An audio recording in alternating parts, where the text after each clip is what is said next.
Everyone, और आप सभी का स्वागत है मेरे यूट्यूब चैनल पर। आज मैं आप लोगों को एक और कहानी सुनाने जा रही हूँ और इस कहानी का शीर्षक है गधा और घोड़ा।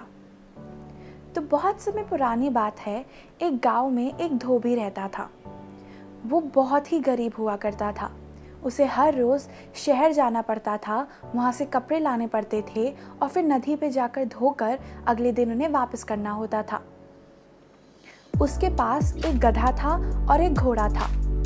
जो घोड़ा था वो गधे से ज़्यादा आसान ज़िंदगी जीता था, क्योंकि हर रोज़ जब वो धोबी अपने गांव से अपने शहर तक जाता तो फिर वो सारा सामान अपने गधे पे लाद कर ले जाता और घोड़े पर खुद बैठ के जाता।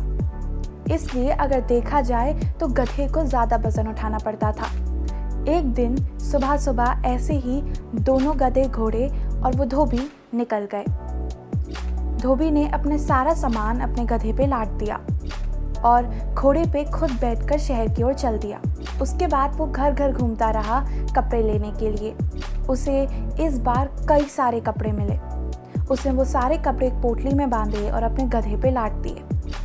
वो सारा सामान इतना भारी था कि बेचारे गधे से ढंग से चला भी नहीं जा रहा था। उसके बाद उस आदमी ने सोचा कि आज क्यों ना मैं चलकर ही वापस जाऊं, वैसे ही इतना मोटा हो रहा हूँ, कुछ तो कम हो जाएगा वज़न।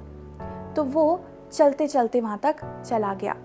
इसलिए घोड़ा अब बिल्कुल अकेला था। उसे किसी भी तरीके का वज़न नहीं उठाना पड़ रहा था। वो लोग चलते रहे और चलते रहे। थोड़ी देर बाद उस आदमी ने सोचा क्यों ना थोड़ी देर के लिए रुक जाते हैं, रेस्ट कर लेते हैं, क्योंकि वो भी थक गया था, क्योंकि आज वो भी चल रहा था और उसे ये भी लगा था कि गधा और घोड़ा भी थक गए होंगे। इसलिए वो थोड़ी देर के लिए वहाँ बैठ गया। इसी बीच गधा घोड़े से पूछता है, घोड़े भाई थोड़ी सी मेरी मदद कर दो प्लीज़, थोड़ा सा सामान अपने ऊपर रख लो। आज तो हमारे मालिक भी आपके ऊपर बैठ कर नहीं जा रहे हैं, इसलिए आज तो आप एकदम फ्री हो, इसलिए मेरी थोड़ी सी मदद कर दो। ये सामान मेरे लिए बहुत भारी हो रहा है, मुझसे ढंग से चला भी नहीं जा रहा है। तो घोड़ा चिल्लाते हुए कहता है कि मैं अपने मास्टर को सर्व करता हूँ, तुम्हें नहीं, तुम्हारी बात मैं क्यों मानूँ? और वैसे भी ये सारा सामान लेना ये तुम्हारा काम है, मेरा काम तो सिर्फ अपने मास्टर को ले जाना है, इसलिए अपना सारा काम खुद ही करो। अब गधा बहुत निराश हो जाता है, लेकिन चलने की दोबारा बारी आ जाती है। कैसे तैसे कर कर अपने कदम आगे बढ़ाता है, लेकिन उस दिन धूप भी बहुत थी, इसलिए वो बहुत जल्दी थक गया। वो ज़मीन पर गिर गया। वो उठने की कोशिश कर रहा था लेकिन उठ ही नहीं पा रहा था। मालिक ने अपने गधे की ये हालत देखकर वो तुरंत भगा हुआ आया। मालिक ने जैसे ही देखा कि गधा नीचे गिर गया है तो मालिक दौड़ता हुआ आया और उस गधे में से सारा सामान उतार दिया। गधे को अब पहले से बेहतर लगने लग गया। वो उठा और एक पेड़ के नीचे जाकर थोड़ी देर रेस्ट करने लग गया। उस आदमी ने सोचा कि क्यों ना आज ये सारा सामान घोड़े पे लगा दिया जाए, वैसे ही गधा आज इतना थक गया है, थोड़ा आराम मिल जाएगा इसे। और वो सारा सामान उसने घोड़े पे रख दिया।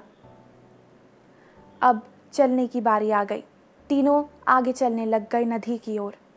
थोड़ी देर बाद घोड़े को रियलाइज़ हुआ कि ये सामान कितना भारी है, उससे भी बिल्कुल नहीं चला जा रहा था। और गधा तो उससे छोटा जीव था, तो उसके लिए तो और मुश्किल हो रहा होगा। तब घोड़े को याद आया कि गधे ने उससे पूछा था, अगर पहले ही वो आधा वज़न ले लेता तो उसे एक साथ इतना सारा वज़न नहीं उठाना पड़ता। लेकिन अब वो कर भी क्या सकता था। निराश मुँह लेकर वो तीनों आगे की ओर बढ़ते रहे।